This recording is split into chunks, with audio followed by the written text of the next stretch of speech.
A todas y a todos.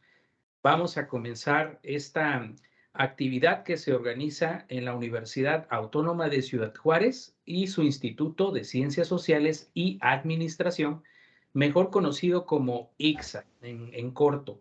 Estamos en el marco de la 9ª semana del Instituto de Ciencias Sociales y Administración, el ICSA, y estamos ahora en una actividad organizada por el Departamento de Ciencias Sociales y en particular por el programa de licenciatura en economía. Es una actividad que está centrada fundamentalmente en ustedes, en los estudiantes.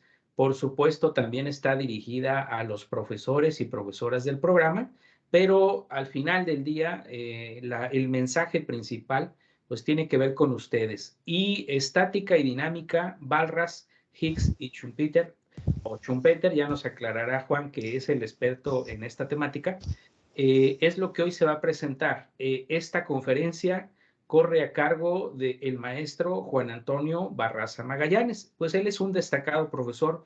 Ustedes ya lo conocen de algunas materias, en particular, por ejemplo, macroeconomía, donde seguramente han estado con él, a lo mejor economía internacional, en fin, hay diferentes materias que él imparte en el programa y pues hoy nos trae esta temática que es de carácter, entiendo, una discusión teórica, histórica, en materia económica, que nos hace falta mucho, por cierto, en el programa y en general estar abordando esta temática en la universidad. Entonces vamos a escucharlo con atención.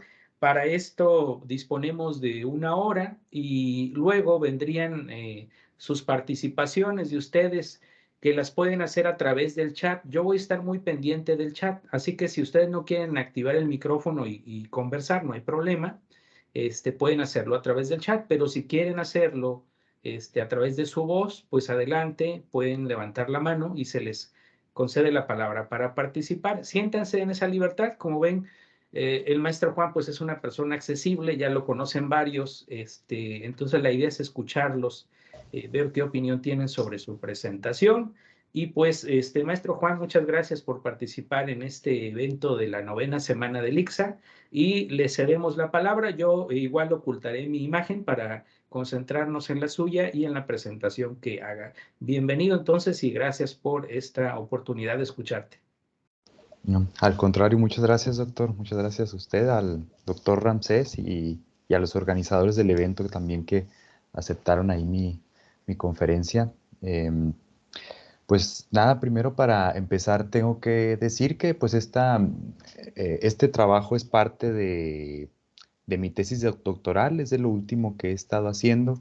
Mi tesis doctoral en general trata el trabajo de Joseph Schumpeter en el aspecto monetario sobre todo, ¿no? Sobre todo en tres aspectos monetarios, eh, en el crédito como generador de crecimiento económico, en el crédito como generador de cambio en la estructura social económica y también en la oposición entre el análisis real y el análisis monetario. Mi objetivo en la tesis es dar cuenta de la originalidad de Schumpeter en ese aspecto y hacer una crítica de las construcciones racionales que se han hecho sobre las mismas, ¿no? Sobre el primer objetivo, destacar esta originalidad, pues hice este estudio crítico sobre Walras. Y bueno, la investigación me llevó a Higgs, ¿no? Ahorita vamos a ver un poco esto. Pero antes de ello, pues me gustaría, pues para los compañeros, compañeras, pues aclarar un poquito lo que es el estudio del equilibrio general, ¿no?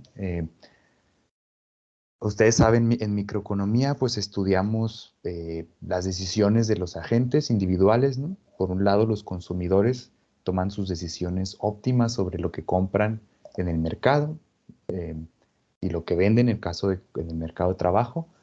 Las empresas, por otro lado, también toman decisiones óptimas, maximizan sus beneficios y minimizan costos, comprando insumos en el mercado y decidiendo cuánto llevan a la venta en el mercado, ¿no? Todo esto estoy hablando en condiciones de competencia perfecta, no me voy a meter en competencia imperfecta y en decisiones individuales. Luego podemos analizar, si queremos, por ejemplo, tomamos las demandas de un mercado particular, las sumamos y obtenemos las funciones de demanda de mercado, ¿no? Lo mismo para la oferta, obtenemos las ofertas del mercado y podemos analizar el equilibrio de un mercado particular, ¿no? Lo que se llama el equilibrio parcial, ¿no? Analizamos un mercado tomando como dados los precios de los demás mercados. Por otro lado, podemos ampliar un poco más el análisis y podemos ver no solo un mercado particular, sino todos los mercados, y estos mercados pues evidentemente son interdependientes, ¿no? Dependen unos mercados de otros. La pregunta acá es si el equilibrio en un mercado, vamos a hablar en general, si el equilibrio en el mercado de productos es compatible con el equilibrio en el mercado de factores, ¿no? Esa es una pregunta importante que se hace no la teoría del mercado, perdón, la teoría del equilibrio parcial, se lo hace la teoría del equilibrio general, entre otras preguntas sobre cómo se llega al equilibrio, la estabilidad, pero bueno, el punto es esto, ¿no? Que todos los mercados interdependientes estén en equilibrio. El pionero en este estudio, podrá haber otros anteriores, pero el primer gran estudio sistemático de este problema, el equilibrio general, pues fue León Walras con su obra Elementos de Economía Pura. Se publica en 1874 y la primera edición, se publican otras dos ediciones, en 1900 se publica, perdón, otras tres ediciones, en 1900 se publica la cuarta edición y bueno, en este caso sí es importante el cambio de ediciones porque hay un cambio en ciertos aspectos de su teoría, sobre todo de la teoría de la formación de capital, ¿no? De la que vamos a hablar ahorita. No vamos a hablar de las diferencias entre ediciones, ustedes lo pueden estudiar eso, pero se los comento, ¿no? Que la edición de 1900 es importante en relación con la de 1874. Y un dato interesante también es que pues ahorita escuchamos mucho la teoría del equilibrio general, digámoslo así, la relacionamos con el mainstream de la teoría económica, es parte de la teoría dominante, pero en su momento Walras no vio los frutos de su trabajo, ¿no? No bueno, nos dice por ahí Mark Blau que durante 80 años fue un autor desconocido en el mundo anglosajón. Eh, Entonces, bueno, está por un lado, en los años 30, por ahí, Higgs lo llevó a Inglaterra y Samuelson lo llevó a Estados Unidos, ¿no? Pero durante esos 80 años la teoría del equilibrio general andaba ahí deambulando más bien por Alemania, por Austria, por Italia, pues ahí lo estudió Pareto. Entonces, bueno, Schumpeter, por otro lado, en 1911 o 1912 publica su teoría del desenvolvimiento económico. Muy joven, tenía 27 años Schumpeter cuando publica ya su trabajo.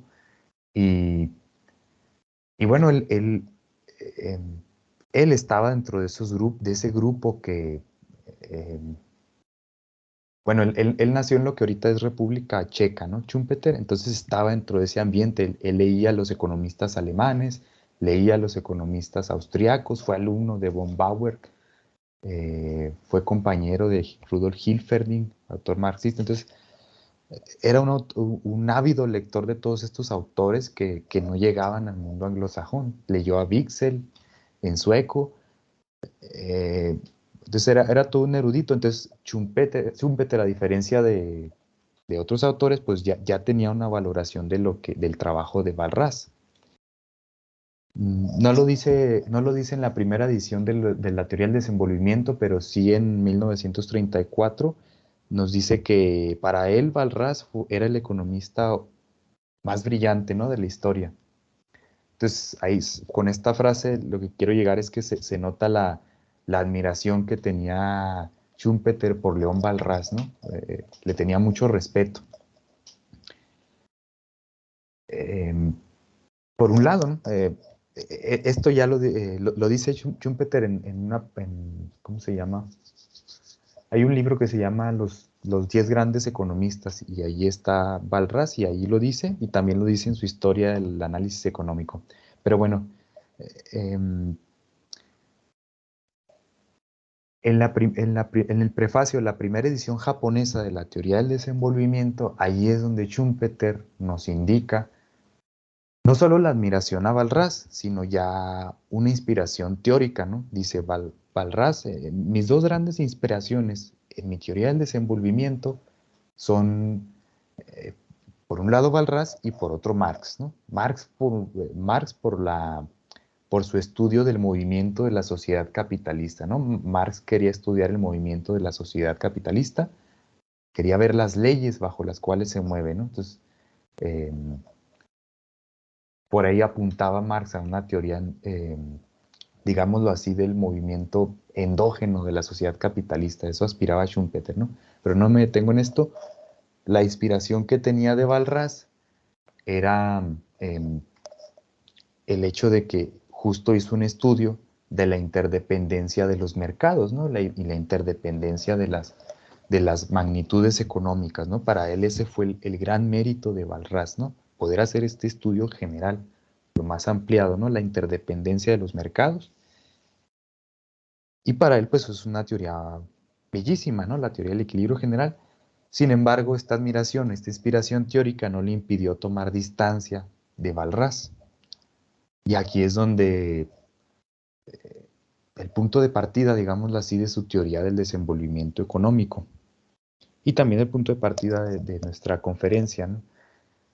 Dice Schumpeter, bueno, Balras tiene este elemento de interdependencia de las variables económicas y de los mercados. El problema que yo veo, dice Schumpeter, es que es, es estática, la teoría del equilibrio general es estática y aplicable solo a un estado estacionario.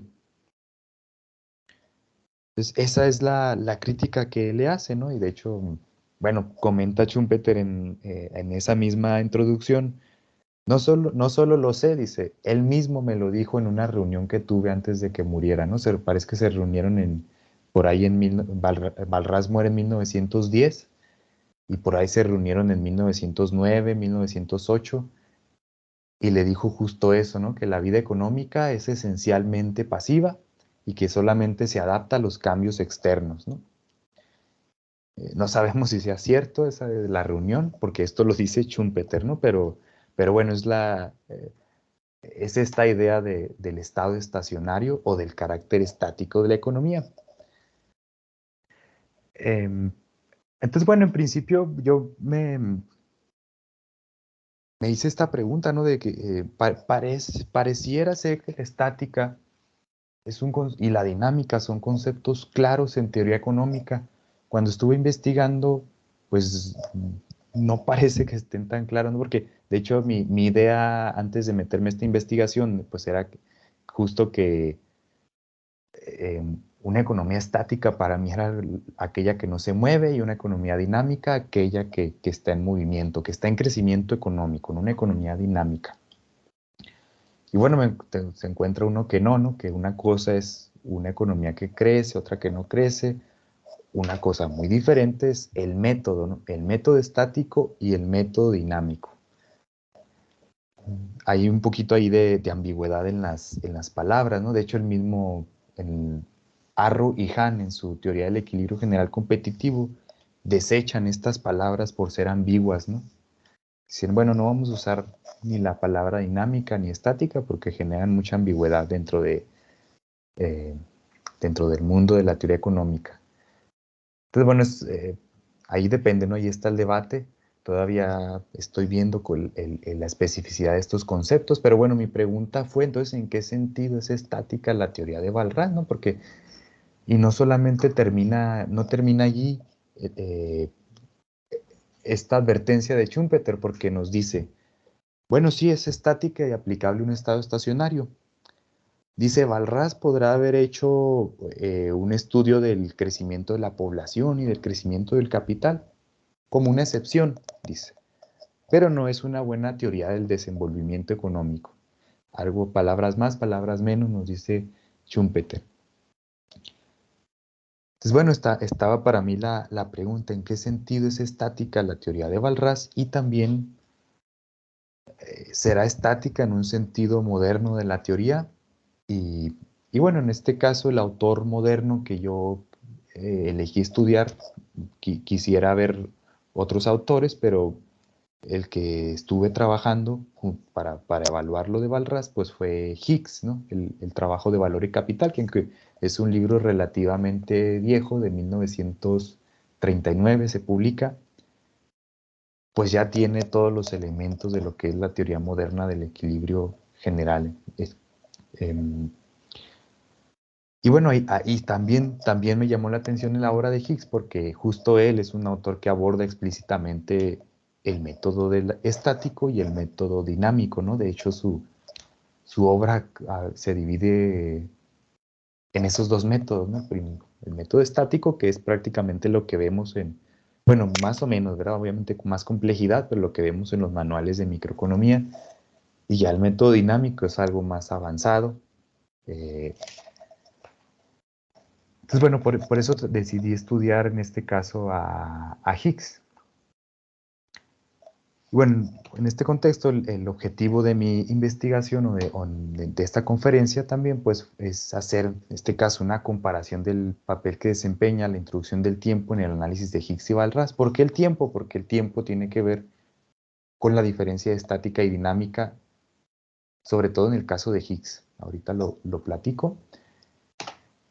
El segundo objetivo, que me va a llevar un poquito menos tiempo, es explicar por qué Schumpeter desdeña la teoría del ahorro de Walras como una buena teoría del cambio económico. Y vamos a evaluar si Schumpeter logra eh, su cometido sobre la base de lo de Walras, ¿no? O sea, va a ser algo muy simple. Eh,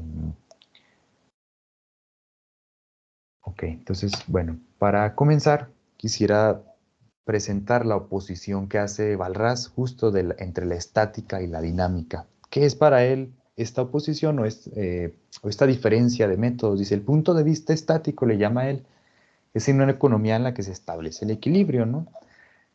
A priori, se establece un equilibrio a priori durante un periodo de tiempo en el que los datos no se modifican, ¿no?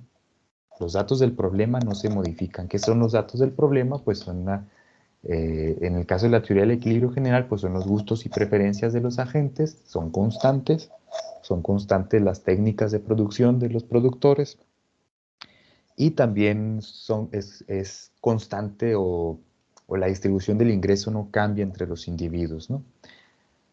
Eso significa que los datos no se modifiquen. ¿Qué es la dinámica? Pues en ese caso, Walras dice que es un periodo de tiempo un poquito más largo donde se admite este cambio en los datos, ¿no? En este caso, él le llama las cantidades poseídas, las curvas de utilidad, pero en general es lo que les estoy diciendo, ¿no? Preferencias, distribución del ingreso y tecnología, técnicas de producción.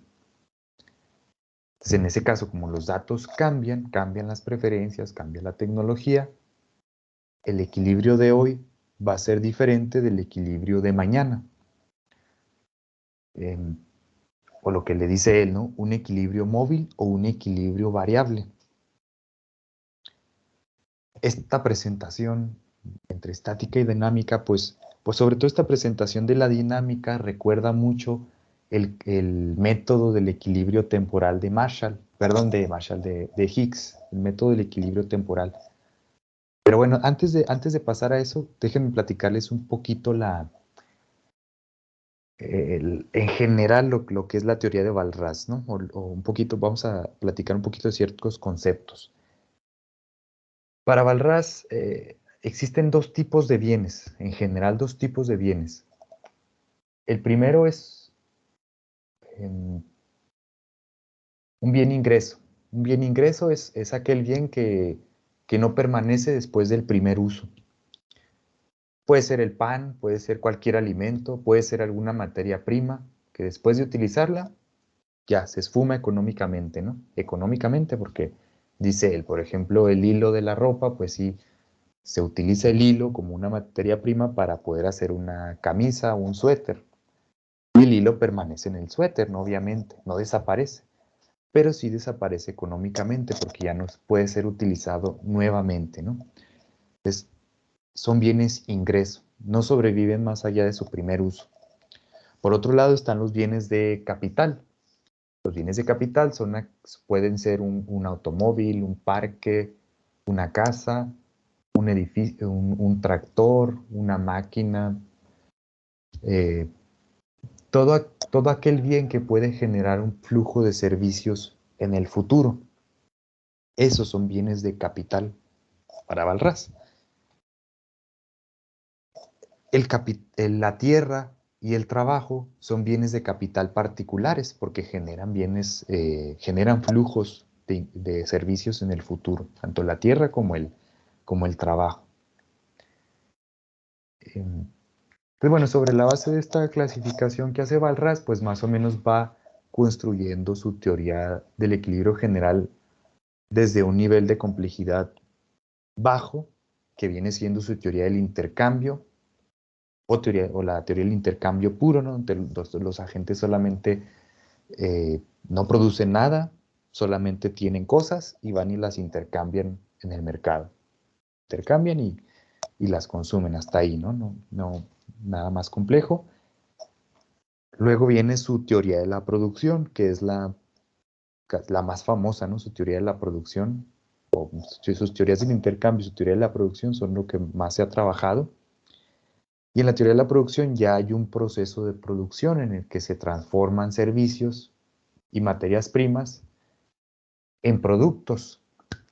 Estos productos en esta parte de la teoría de la producción solamente son bienes ingreso. O sea, los productos son bienes que solamente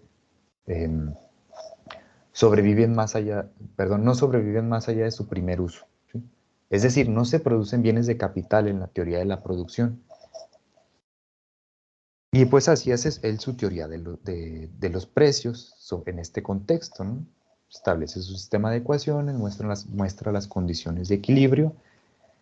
Y bueno, hasta ahí todo bien, ¿no? Hasta ahí todo esto está muy ordenado. El problema o la parte, digámoslo así, dice Higgs en un artículo, dice, es la parte más oscura, un poquito más oscura de la obra de Balraz, pues ya viene a ser su teoría de la formación de capital y su teoría del dinero, ¿no? No me voy a meter con la teoría del dinero, pero se clasifica así, ¿no? Tan oscura es que Pareto no la trabajó en sus obras, dice Higgs, ¿no? Eso lo sé por Higgs, ¿no? No me consta, pero lo dice eso, ¿no? Pareto no lo trabaja, ¿no? Se quedó en la teoría de la producción. ¿Y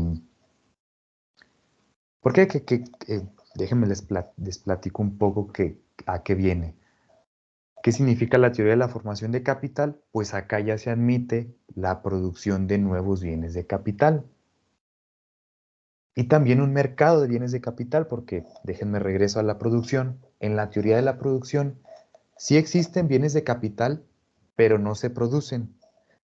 Son bienes, es un poco, se escuchará raro, pero esto es útil en términos teóricos. Los bienes de capital son bienes eternos, ¿sí? Entonces, cada año generan la misma cantidad de servicios, ¿no? Son bienes eternos y se omite el mercado de capital. No existe el mercado de capital en la teoría de la producción. Pues bueno, vamos ahora a admitir la existencia del mercado de capital en la teoría de la formación del capital y también vamos a introducir que el capital se desgasta. Se desgasta, pero si suponemos nosotros, dice Balraz, que los agentes esperan que los bienes de capital van a ser, siempre se van a estar haciendo gastos de mantenimiento o gastos de depreciación. Si siempre se hacen estos gastos en el futuro, esto significa que estos bienes de capital pueden durar siempre. Entonces podemos decir que los bienes de capital generan un flujo de ingreso neto perpetuo. Esto es muy importante porque hay precios de los servicios de los bienes de capital, pero también tenemos los precios de los bienes de capital. Y para Balraz, el precio de un bien de capital es el valor presente de ese flujo de servicios perpetuo.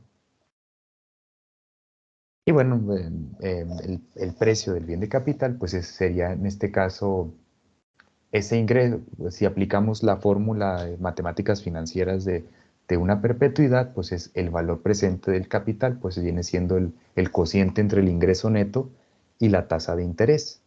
Pero bueno, no los confundo con eso, solo para que se vea por qué. Entonces,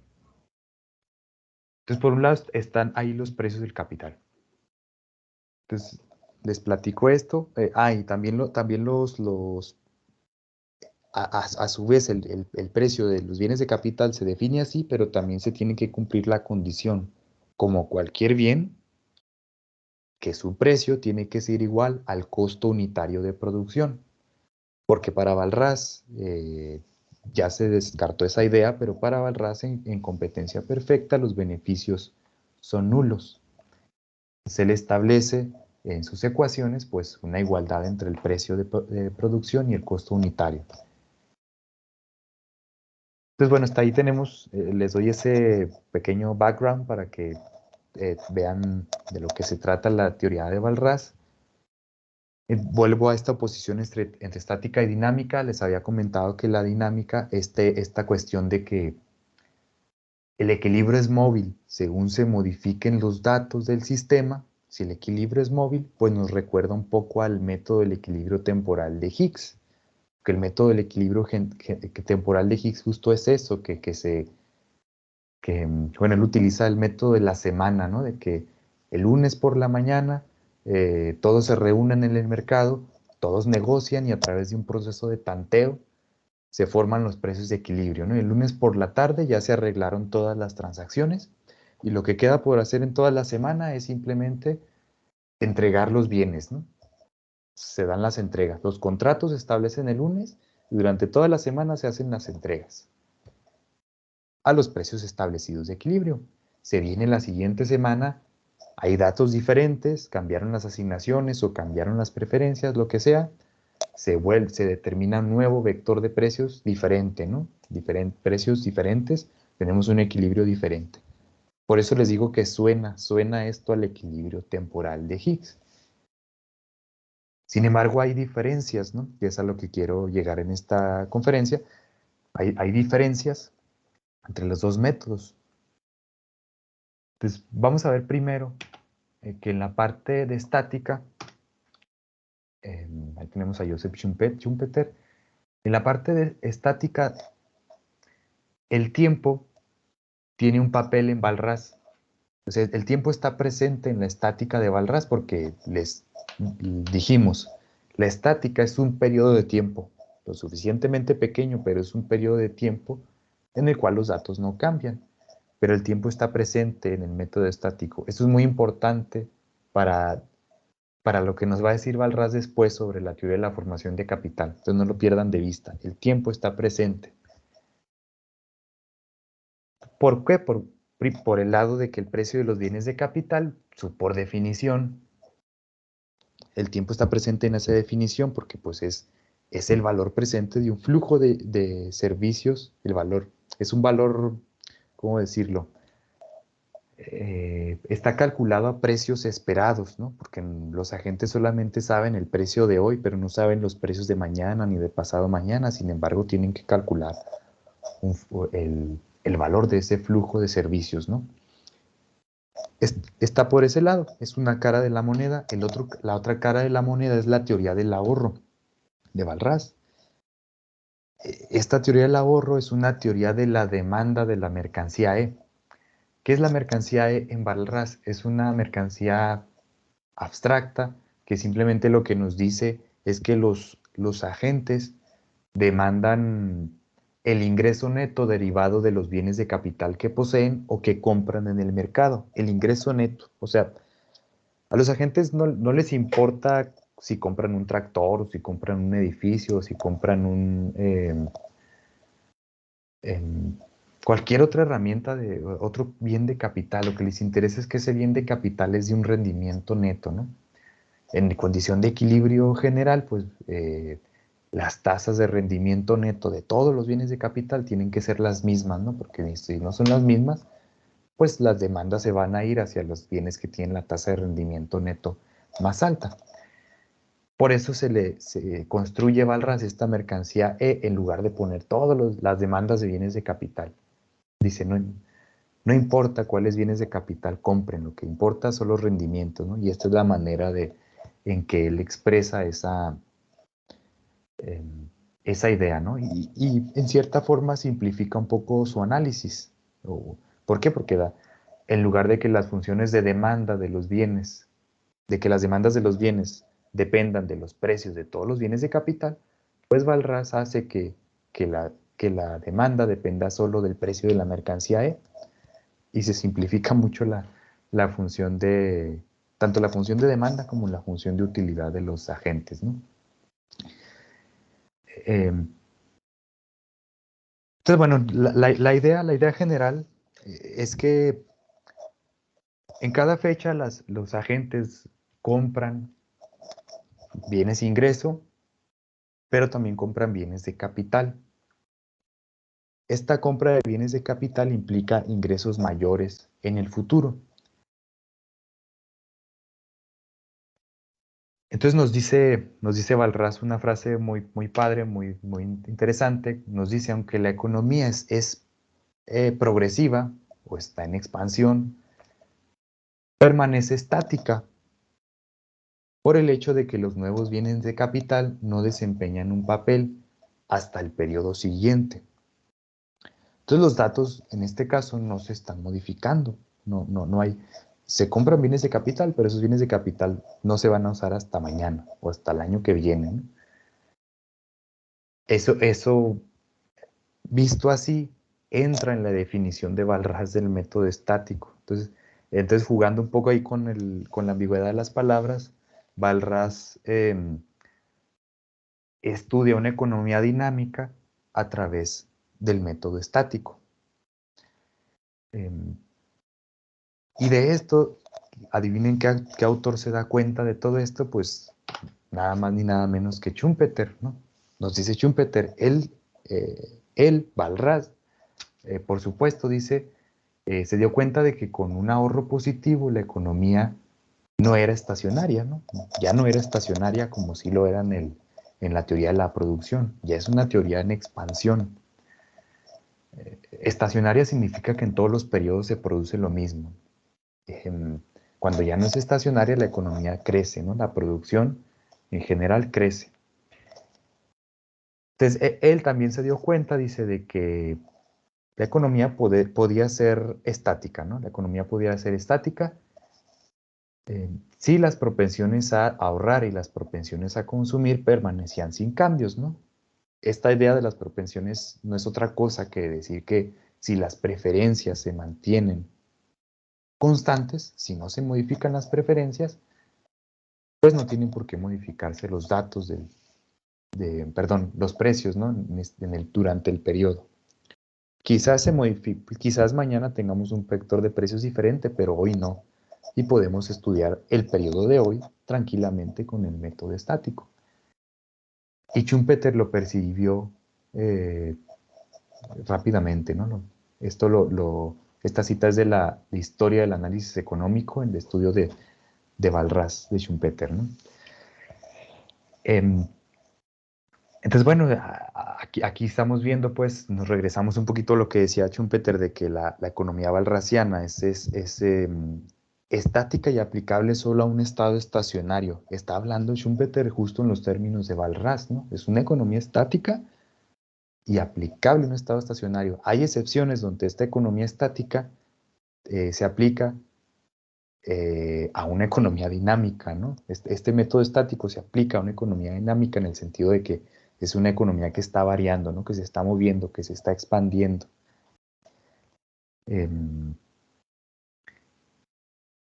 Entonces, bueno, esta es la idea de Balras.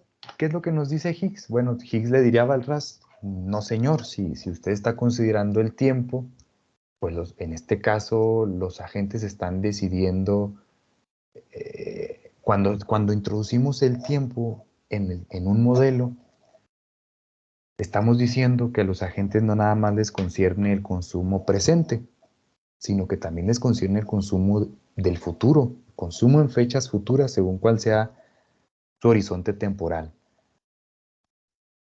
Entonces, no, ¿cómo decir?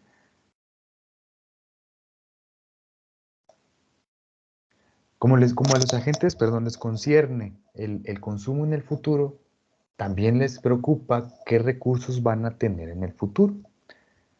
Les interesa cuánto tienen en el futuro para poder saber cuánto compran en el futuro, ¿no? Y también les interesa para saber cómo modifican su ingreso hoy para tener esos ingresos, esos recursos en el futuro.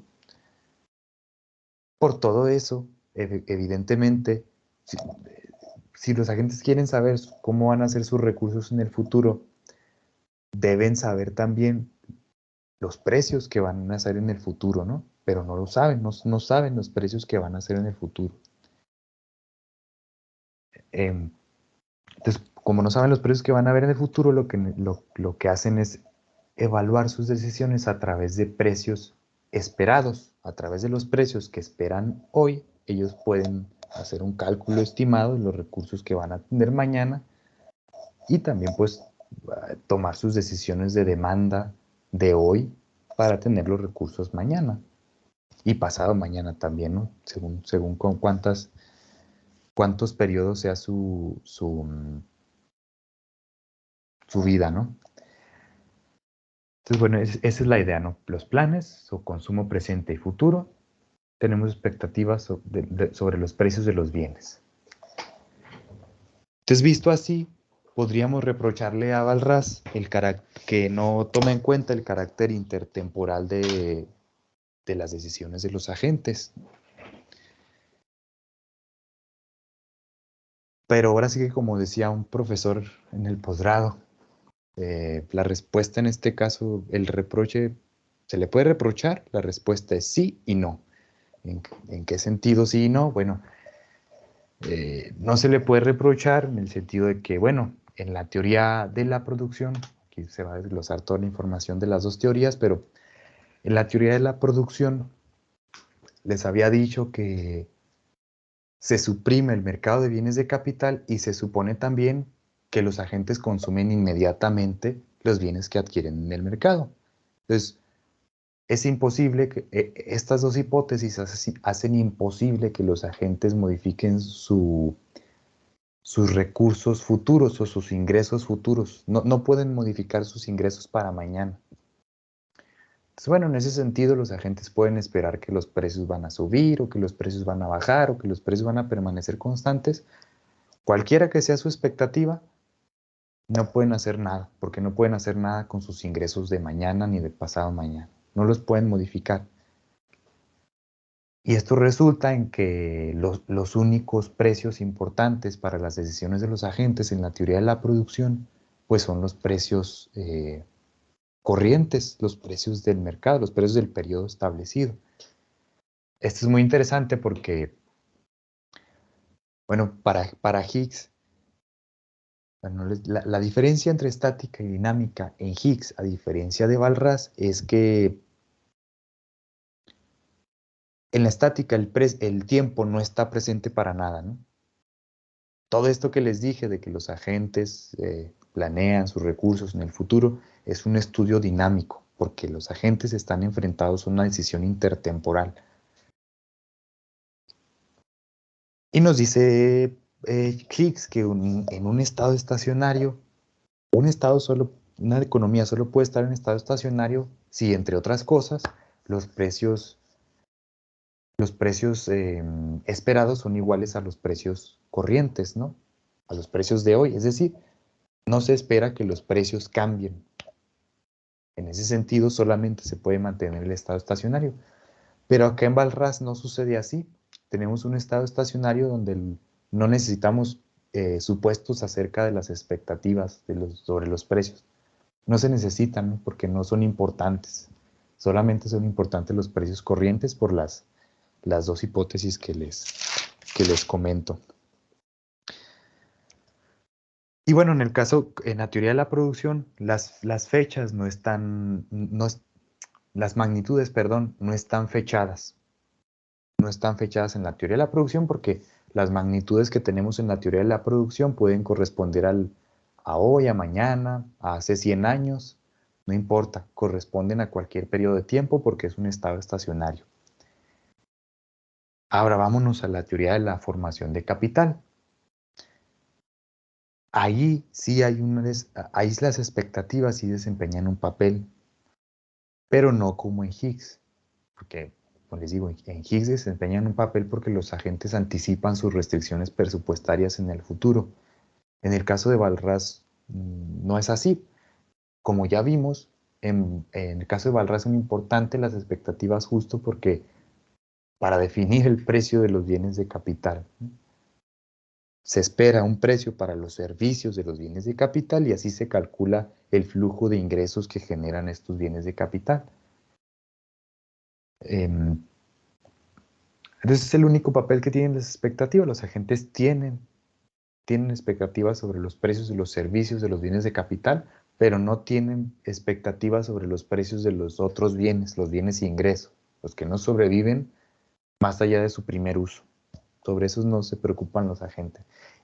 Y también, en este caso, las expectativas, como les digo, no están presentes como restricciones presupuestarias futuras, sino que están presentes en las funciones de utilidad de los agentes, que eso es un poquito extraño, ¿no? Ahorita les voy a comentar eso, de que es un poco extraño. Las expectativas están presentes a través de las funciones de utilidad.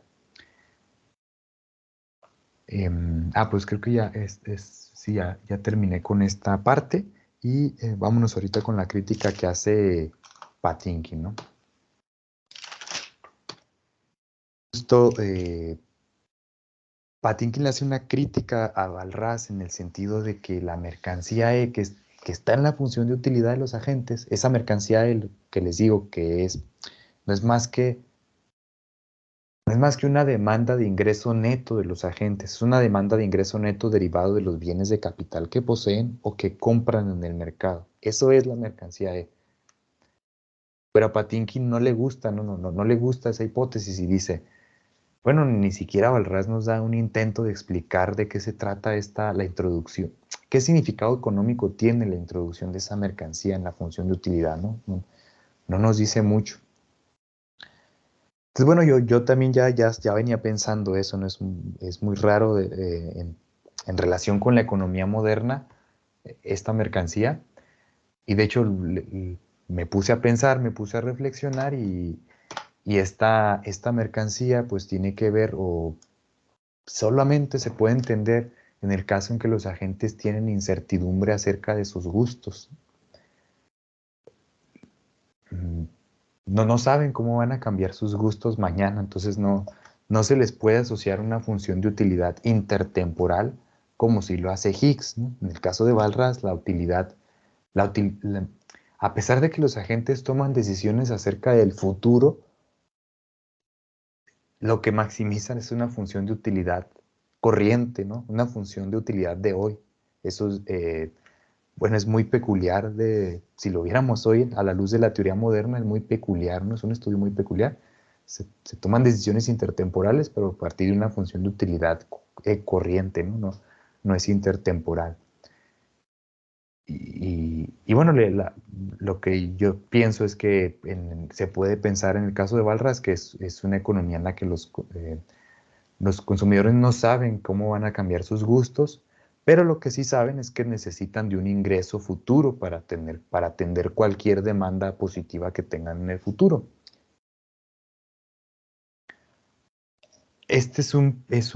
Bueno, hay que ver si esto es un problema porque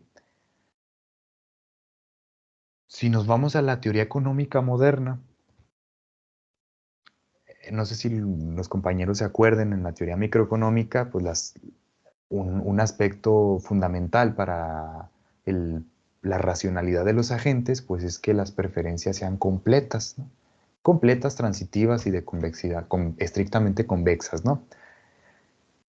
Pero en este caso, el hecho de decir cuando decimos que los agentes tienen incertidumbre acerca de sus gustos en el futuro, pues estamos diciendo implícitamente que tienen preferencias incompletas en el tiempo.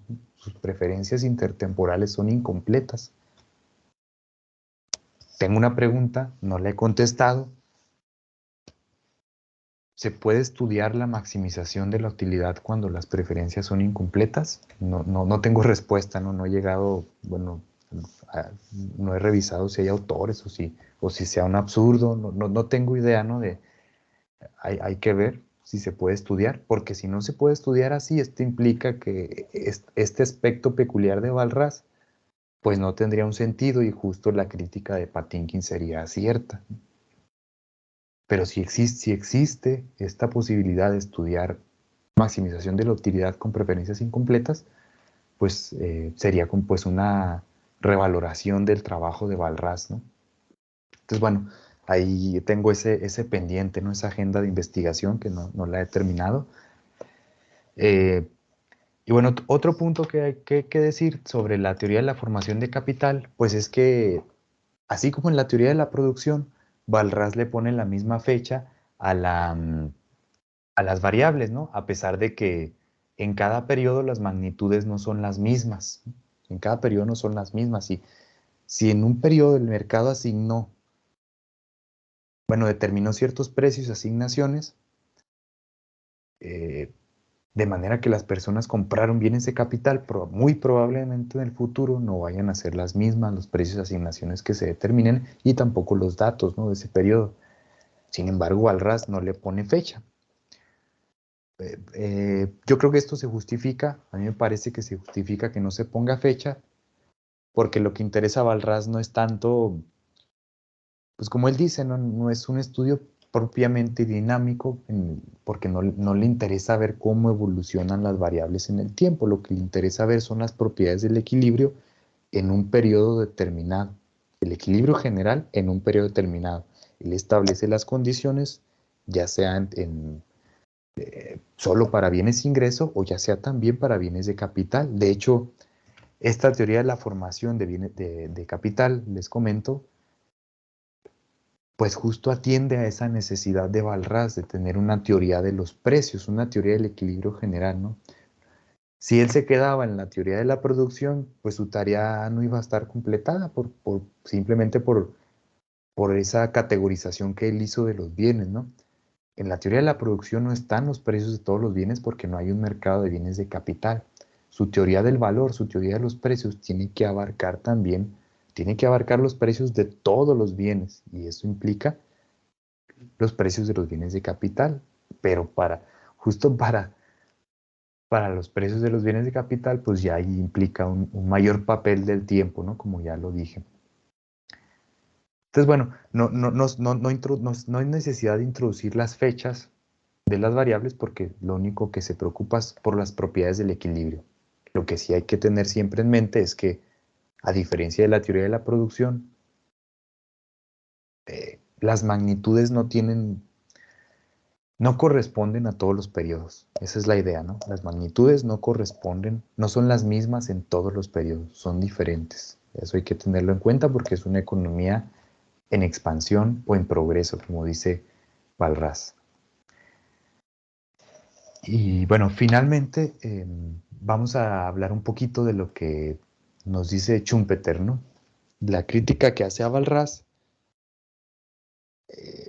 Bueno, para empezar, nos dice Schumpeter, ¿no? La nueva tarea de la teoría económica, estamos hablando de aquellos tiempos cuando escribe Schumpeter, la nueva tarea de la teoría es dar cuenta de aquellos cambios de la vida económica que no hayan sido impuestos a ella desde el exterior, sino que tengan un origen interno, ¿no? Digámoslo así, una teoría del cambio endógeno, ¿no? Un cambio endógeno, porque justo Schumpeter reconoce a Smith, a Ricardo, a Marx, a Walras. Todo el mundo da cuenta perfectamente de las perturbaciones del equilibrio.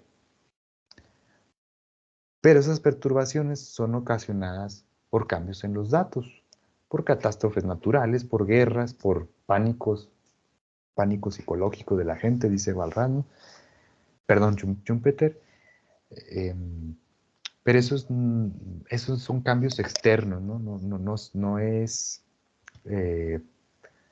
no son cambios generados por el sistema mismo. Entonces, bueno, si tomamos esta idea así como se escucha, el grado de ambigüedad que tiene nos permite a nosotros usar esas palabras para la teoría de la formación de capital de Walras, porque justo en Walras el mercado determina las asignaciones y precios que van a ser un dato, pero las asignaciones que van a ser un dato para el periodo siguiente, ¿no? El mercado las asigna. Entonces, a través del mercado se da el cambio económico o el desenvolvimiento económico, como le llama Schumpeter. Entonces, se genera el cambio económico. La economía walrasiana es una economía de cambio económico. Entonces, ¿por qué Schumpeter nos dice que no es una buena teoría del desenvolvimiento, del cambio económico? Porque otra manera en que él lo dice es el... ¿Cómo lo dices? La fuerza que incesantemente transforma el sistema económico, ¿no? Es esa fuerza que... Entonces, podemos decir que esa fuerza, pues, es el mercado, ¿no? Pero bueno, vámonos un poquito a explicar por qué. Es cierto que en Walras hay una expansión económica, hay cambio económico, pero para Schumpeter, para que haya ese cambio económico, pues evidentemente tiene que haber ahorro, ¿no? Habíamos dicho, el ahorro, con el ahorro se compra la mercancía E o se compran bienes de capital. Pero para Schumpeter, para que haya ahorro, tuvo que haber una expansión anterior. Y para que hubiera una expansión anterior, tuvo que haber habido un ahorro. Y así podemos caminar en el tiempo hacia atrás, hasta llegar a un estado estacionario.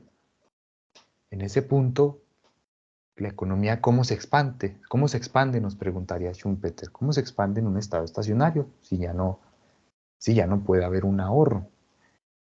Bueno, pues hay dos alternativas, ¿no? Una es que cambien los datos de manera que las personas cambian las preferencias de manera que son más propensas al ahorro. Y la economía se empieza a expandir, ¿no? El problema es que hay el mismo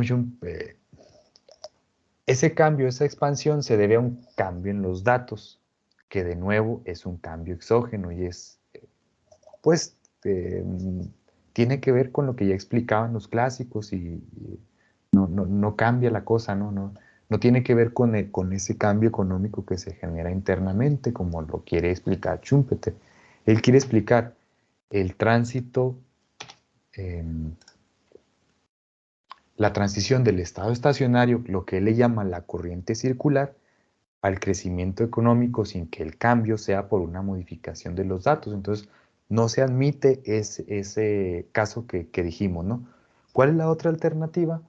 Que es la que nos da Schumpeter, es la introducción de innovaciones financiadas por medio del crédito.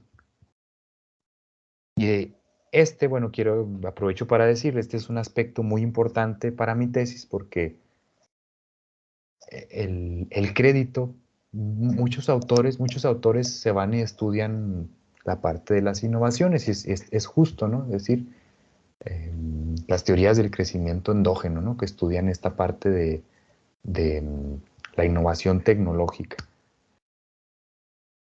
Pero también está el elemento monetario, ¿no? El crédito como elemento fundamental para el tránsito del estado estacionario al crecimiento. Ese es un elemento original de Schumpeter porque, de hecho, él se considera un hereje de la teoría económica moderna, ¿no? Porque justo le da un papel esencial al dinero, dice él, ¿no? Dice, acuérdense que estamos en la época en que estaba la discusión donde estaba en boga la teoría cuantitativa del dinero, estaba la teoría de Wiesel, la teoría de Hayek, donde donde los cambios en la cantidad de dinero generaban un cambio en los precios, de manera que los precios relativos no se modificaban. Modificaban los precios monetarios, pero los precios relativos se quedaban constantes, ¿no? Entonces estaba esta época donde el dinero tenía que ser un velo, ¿no? El dinero era un velo que ocultaba las relaciones económicas, entonces se podía estudiar la economía sin dinero, ¿no? El dinero no tenía efectos reales. Dentro de todo este mundillo, llega Schumpeter y dice, bueno, yo soy un hereje de esta idea, ¿no? Para mí el dinero tiene un papel esencial, no en términos de una teoría del ciclo económico como se trabajaba, sino en términos de la transición del estado estacionario al crecimiento. Ese es el fundamento monetario. Ahora, eso no quiere decir que Schumpeter haya resuelto el problema que él mismo planteó. Bueno, aquí les está, ¿no? La originalidad de la teoría del desenvolvimiento radica en el papel del crédito en la transición, pero resolvió el problema que él mismo planteó. Pues la verdad es que no, porque tanto la introducción de crédito como las innovaciones también son fenómenos externos al sistema económico. No hay, eh, no muestra Schumpeter cómo a través de la corriente circular, por ejemplo, aparece el crédito o aparecen las innovaciones gracias a la corriente circular. No, se ve forzado a introducirlas de manera artificial desde fuera del sistema y eso es lo que genera el cambio. Y eso no es un cambio del sistema que tiene el sistema, en el que el sistema tenga un cambio que se origina internamente en el sistema. Entonces, bueno, esa es mi conclusión del estudio de Schumpeter, ¿no? Que es original, por un lado, en el papel del dinero para el tránsito, del estado estacionario al crecimiento, de la corriente circular al desenvolvimiento, pero se queda corto en la resolución de su problema, ¿no? Porque hace una crítica, pero desde mi punto de vista no lo resuelve, ¿no? Y bueno, efectivamente no lo resuelve y por eso están estos trabajos de las teorías de crecimiento endógeno que se inspiran en esta idea del origen interno, bueno, en lo que he trabajado, ¿no? Y ahí por ahí el doctor Isaac comentará su punto de vista, pero se rescata esta idea, ¿no? Del origen interno del cambio económico, del mismo sistema, ¿no? Tiene que salir de ahí mismo. Pero no sé, tendría que seguir investigando, pero mi impresión es que en estas teorías se descarta un poquito el aspecto del crédito, pero no sé, tendría que seguir viéndolo. Y bueno, yo creo que con esto estaría terminando mi presentación y pues muchas gracias. No, Adelante. muchas gracias a ti, maestro Juan Antonio Barraza Magallanes. Nos llevaste por un viaje tremendo en la historia del pensamiento económico, al menos tres autores, pero ¿qué autores? Balras, Schumpeter, y bueno, ahí en medio lo pusiste a Higgs, ¿no? Y nos ha fascinado esta presentación. Y bueno, sería tiempo, insisto, esta presentación, por cierto, en el marco de la novena semana de ELIXA aquí en la Universidad Autónoma de Ciudad Juárez y el programa de licenciatura en economía. Voy a terminar la grabación aquí para dar paso a la parte de la participación y bueno, que de esta manera